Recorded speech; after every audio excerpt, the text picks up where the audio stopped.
Passionate Living with Kat Miller is brought to you by Healthy Communities 2030. For more information, go to creatinghealthycommunities.org.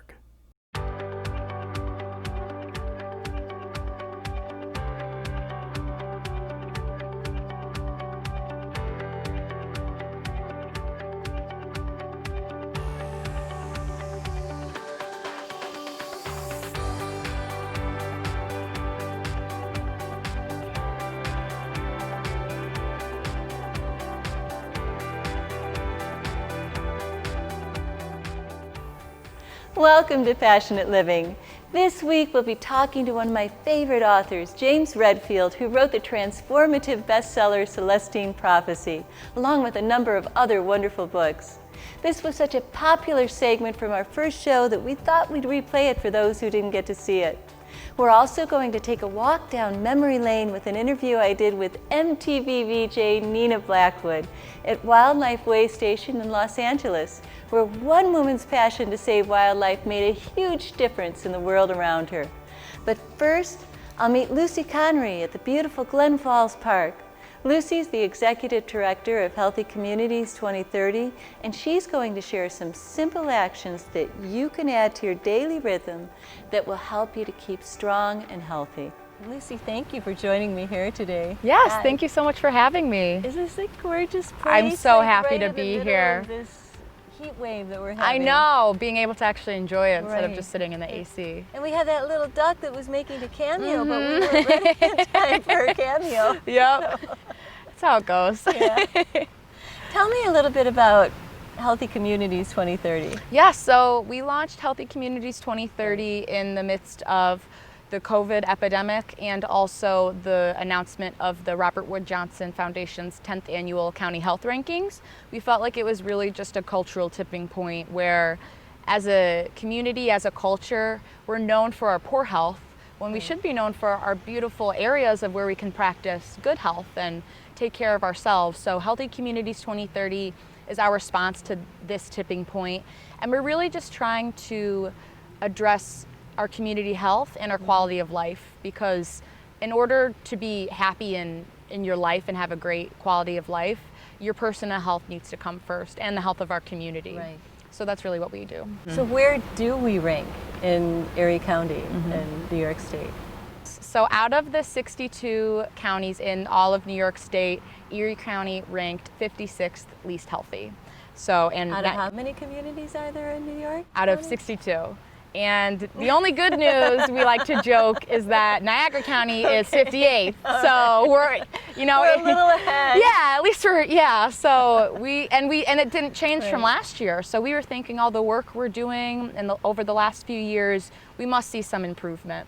But nothing has changed. And so that really, I think, everything that's been going on with the COVID epidemic and just with everything in our society, it just said, like, we need to make a community change. We need to Right. unite as a community to push forward our community health as a region. I love that. Mm-hmm. Now, what do you do to help educate the community? What are some of the things that Mm-hmm. Healthy Communities 2030 does?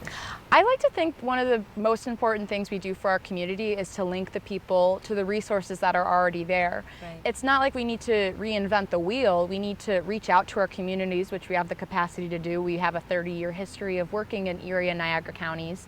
So we just want to engage with these communities again and continue to connect them with the resources that are already there. So we highlight a lot of local resources in our summer wellness kits, which are some materials we make up, and we just partner with other organizations because, again, it's better if we do things together instead of redoing the same thing over and over again and putting a different spin on it. All of those great resources are out there. So our summer wellness kit was really great, and we facilitate trainings for our communities to help individuals build their own capacity. You know, it's up to you if you want to change your life, but we want to help you if you'll let us. And you know, the communities have been so great reaching out to us, and we really enjoy our relationships with them. That's beautiful. Mm-hmm. Now, I want to talk to our viewers and tell them, tell you, our viewers, how great you are, but also talk a little bit about what's your focus if the community of Western New York and our national community, world community are watching. 3 things that you would focus on to improve your health. So I'd say the three things that impact our health the most are our regular physical activity, our diet or nutrition, and tobacco use. Those are the three major contributors to the 5 chronic diseases, which include diabetes, cardiovascular disease. These 5 conditions contribute to 50% of all premature and, for the most part, preventable diseases and death. So those are the biggest things that we focus on, and those are 3 things in addition to mental health that we find the most important, because now more than ever, I think our mental health is the most important. But little things that improve your physical activity, we are really passionate about physical activity, because it's 30 minutes a day for adults, that meets national recommendations to improve your health. 30 minutes could be walking, right? Exactly, and it doesn't have to be be running, doing the whole. Yeah, and I'm a big walker. Walking, just walking. And it doesn't need to be 30 minutes in a row. If you have 10 minutes, studies show that 10-minute increments are just as good. So if you have a lunch break, you don't have the full 30 minutes because you want to sit down and eat. Go for a 10-minute walk, come back. After work, go for another 10-minute walk, and then maybe before bed, go for a 10-minute walk. And anyone, That's break it up to, and that still, you can get your heart racing. I thought it was 20 minutes in a row of having your aerobic, but it doesn't need to be. No. It's just 3. Yeah, make it work for you. A lot of people struggle to say, I don't have 30 minutes. You've got kids, you've got responsibilities. Break it up, make it work for you. Beautiful. Yes. So tell me a little bit about being outside and the health factor. Yeah. So I learned this term that humans are biophilic, and so that means that humans need to be around different biospheres around our nature, and it's really good for us. When you think about where humans come from, where we started off in civilizations, they were all outside. Right. And grounding too, having your feet like on the earth. It Exactly. centers you. Yes. What you said, like grounding techniques, it's about being one with the earth and finding, peace and one with yourself. Absolutely. Well, what's on tap for you next? What are you doing next? Yeah, next we will be we just released our summer wellness kit. We're gonna do more wellness kits season year round. So fall wellness kit, winter wellness kit, because Buffalo, we're known for our winters, but it doesn't mean you can't be outside and keep taking care of yourself and your health. And then we are doing a lot with our walking, promoting trails, and starting to form some walking clubs in our neighborhoods. Beautiful. Well, I'm looking forward to hearing more about it. Yes. Thank you so much for having me. Thank you so much. Appreciate it. For any of my amazing viewers in the 4 season locations of the world who are struggling a little bit with this recent heat wave, well, I just want to remind you of a winter right here in Buffalo, New York in early 2018. So for me, when I think back to moments like this, it helps me to appreciate every single bit of warmth that we get to bask in this summer. So much gratitude to the guy in the city, it's like a land mover that's coming down the streets trying to dig out the side streets. He just helped me. He saw me trying to get this driveway cleared out. I've literally run out of places to put the snow. I have been shoveling every day since I came back from California, and the snow every day keeps mounting up higher and higher. This is just from last night on the cars. And the wind chill today in the city is almost to about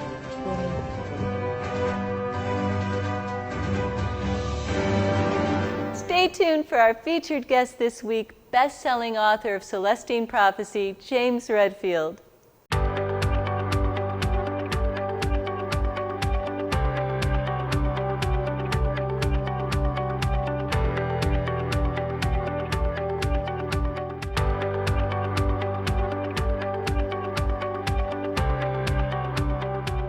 My next guest has become a dear friend of mine through the years. I love his work from the moment I read Celestine Prophecy. a few years ago now. It just touched my heart so deeply. It resonated at such a powerful level. And I have so many friends in my community that say the exact same thing, that it just touched their hearts so deeply. And for a lot of people, put them on their path of spirituality in the beginning. And I would love to introduce you now to James Redfield. James, where are you at today? You're in Alabama. I am in Alabama. I am. Yeah, it's not locked down, but I'm in seclusion. Let's say. Just a little backstory on Celestine Prophecy. You know, I was a psychotherapist and working with challenged teenagers, which was a great laboratory to look at human growth, and that's what I was interested in, and also interested in spirituality. Right. Which is very interesting because everybody has an opinion about it. And but the first book was really about how to experience and what happens when we do find the higher experiences of spirituality. And there's actually quite a lot of science study about that, what these experiences are. Every religion highlights a certain aspect, but from a psychological point of view, from just a everyday person point of view, I think we're pretty clear about what the basic experiences of spirituality are. It's not just whether you believe or not. That's right. Just a mental question. It's whether you experience the evidence for belief.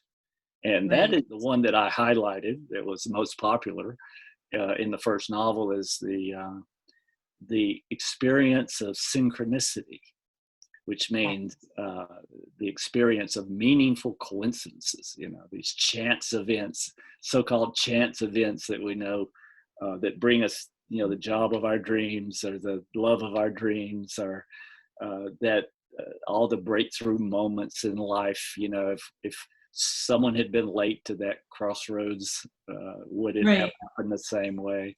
So there's a kind of hand of fate, the kind of divine hand that can be experienced. I had been trying to reach you about something, and you had just called me back. And just at that moment, I think it came up that Tim McGraw said his favorite book is Celestine Prophecy. Right. Just at the moment you were calling me, it just always fits. It's true. Those little synchronicities, those little moments where it's an affirmation. It's interesting that, we can talk about the experience of having these mysterious coincidences in life and how we can actually intend and kind of prayerfully intend to have more of those, and get those really coming in and around the dreams that we want to manifest in our lives. And that's where it becomes very interesting, because belief and faith apply, and then all of a sudden we have this help, and the answer to any atheist is synchronicity.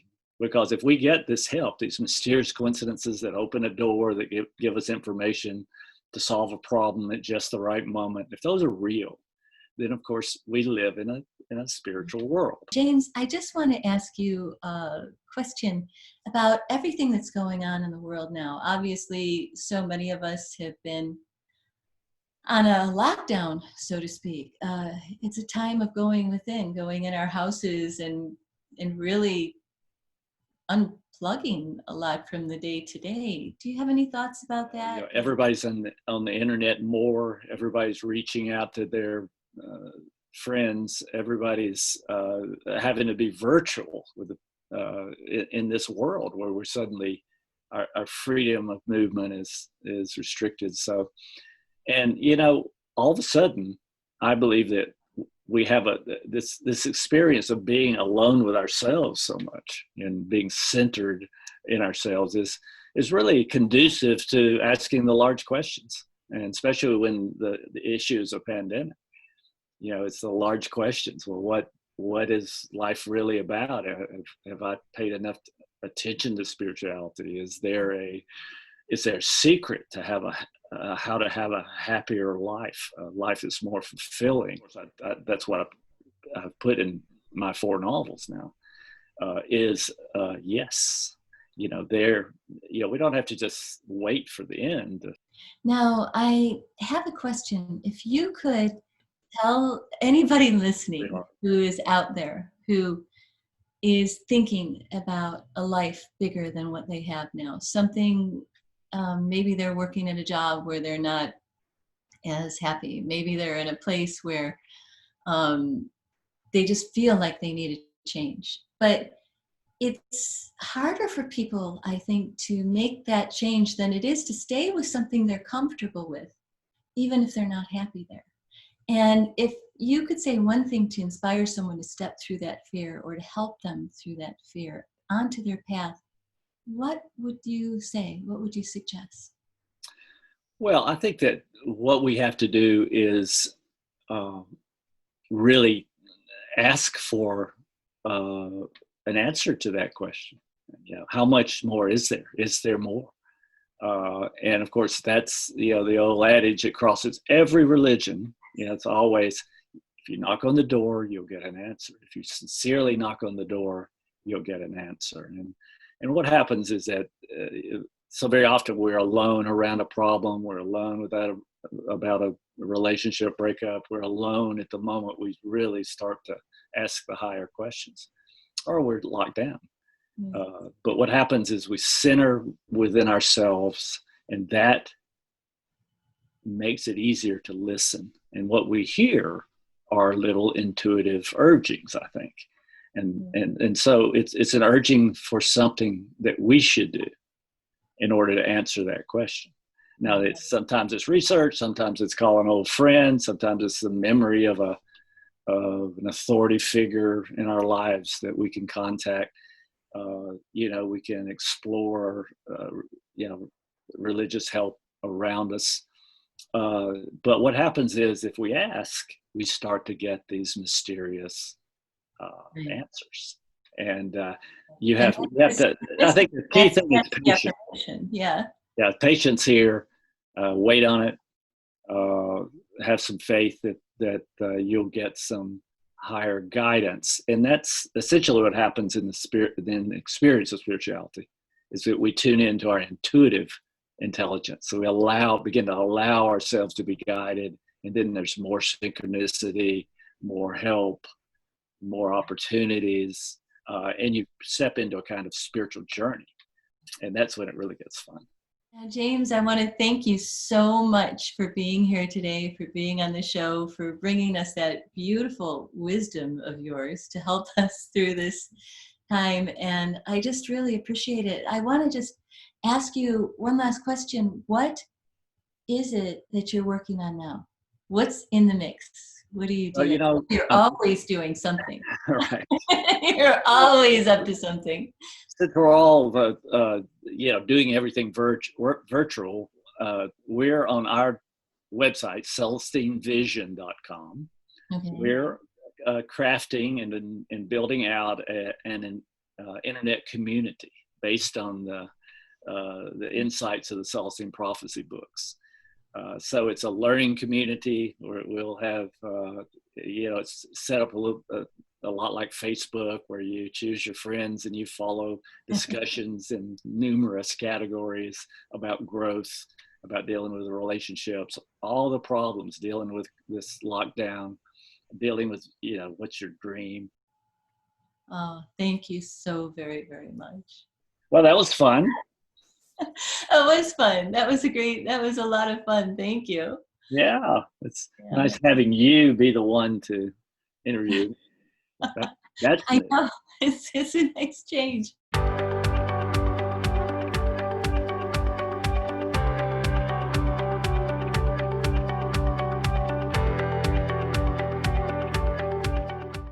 Hey, Western New York, did you know that Erie and Niagara counties are some of the least healthy in all of New York State? So we've launched Healthy Communities 2030 to help empower our Buffalo Niagara region to be healthier. Thank you, Lucy and Michaela. If you want to be part of Healthy Communities 2030 as a partner or a sponsor, please visit creatinghealthycommunities.org. Healthy Communities 2030. Give us a call, 716-851-4052.